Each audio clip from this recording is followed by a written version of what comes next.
Hi everyone, welcome to food creatives. Today's recipe aloo samosa అండి. ఎంతో టేస్టీగా ఉండే ఈ ఆలూ సమోసాని ఎలా తయారు చేసుకోవాలో ఈ వీడియోలో చూపిస్తున్నాను. ఈవినింగ్ టైంలో ఇలా సమోసా తింటే భలే ఉంటుంది కదా. మరి తయారు చేసుకునే విధానం ఇప్పుడు చూద్దాం. తయారు చేసుకోవడానికి నేను ఇక్కడ 1 కప్ మైదా పిండి తీసుకున్నాను. ఇందులో కొద్దిగా సాల్ట్ వేసుకోవాలండి. అలానే 1/2 టేబుల్ స్పూన్ వామ్ తీసుకున్నాను. ఇది హెల్త్కి చాలా మంచిది. ఇష్టమైతే మరి కొద్దిగా యాడ్ చేసుకోండి. 1 టేబుల్ స్పూన్ ఆయిల్ వేసుకోవాలి. ఇలా అన్నీ వేసుకున్న తర్వాత ఒకసారి కలిపి పెట్టుకోవాలి. ఇందులో వాటర్ పోసుకుని చపాతీ ముద్దలా చేసుకోవాలండి.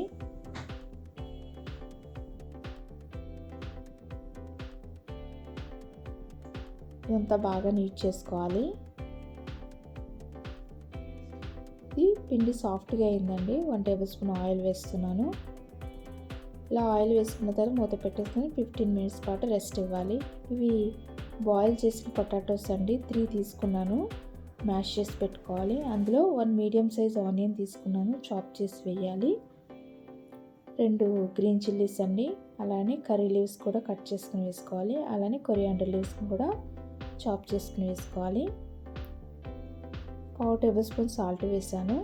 అలానే 1/2 టేబుల్ స్పూన్ మిర్చి పౌడర్ని, 1/2 టేబుల్ స్పూన్ క్యూమిన్ పౌడర్ని, 1/2 టేబుల్ స్పూన్ చాట్ మసాలా పౌడర్ని వేసుకోవాలి. అలానే 1/2 టేబుల్ స్పూన్ గరం మసాలా పౌడర్ని వేసుకుని అన్నీ మిక్స్ చేసుకోవాలండి. ఇలా అన్నీ కలిపి పెట్టుకోవాలి. ఇది పక్కన పెట్టేసుకోండి. మనం ఆల్రెడీ పిండి కలిపి పెట్టుకున్నాం కదా, అదొకసారి నీట్ చేసుకోవాలి. సో అదంతా కలుపుకున్న తర్వాత అందులోంచి పిండిని కొద్ది కొద్దిగా తీసి ఉండలు కింద చేసుకోవాలి.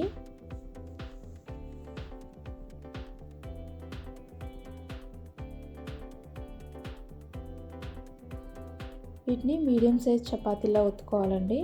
మరీ పెద్దగా ఉండకూడదు. ఇలా చేసి పెట్టుకోవాలి. నేను కొద్దిగా ఆయిల్ అప్లై చేస్తున్నాను. ఇలా ఎడ్జెస్కి అన్నిటికీ ఆయిల్ అప్లై చేసుకోవాలి. దీన్ని ఫోల్డ్ చేసుకోవాలండి. ఇలా ఫోల్డ్ చేసుకున్న తర్వాత కొద్దిగా ప్రెస్ చేసేయాలి. ఇక్కడ నేను 1 టేబుల్ స్పూన్ స్టఫింగ్ పెడుతున్నాను. ఇలా స్టఫింగ్ పెట్టుకున్న తర్వాత ఈ ఎడ్జెస్ రెండింటిని కలిపేసేయాలి. చూసారు ఎంత ఈజీగా సమోసాని ప్రిపేర్ చేసుకోవచ్చో. దీన్ని ప్రెస్ చేసి సీల్ చేసుకోవాలి. సో అంతే, చాలా ఈజీగా చేసుకోవచ్చండి. షేప్ అనేది చాలా కరెక్ట్గా వచ్చింది. మిగతా వాటిని కూడా ఇలానే తయారు చేసి పెట్టుకోవాలి.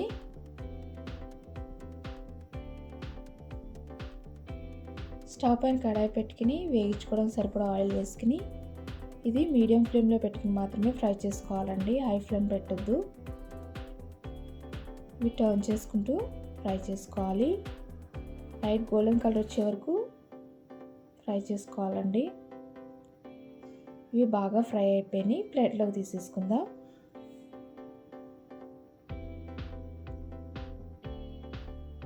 మిగతా వాటిని కూడా ఇలానే ఫ్రై చేసుకోవాలి.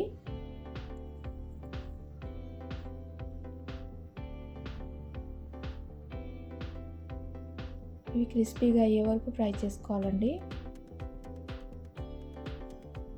చూసారా ఎంత ఈజీగా సమోసాను ఎలా తయారు చేసుకున్నామో. టేస్ట్ అయితే చాలా బాగుంటుంది.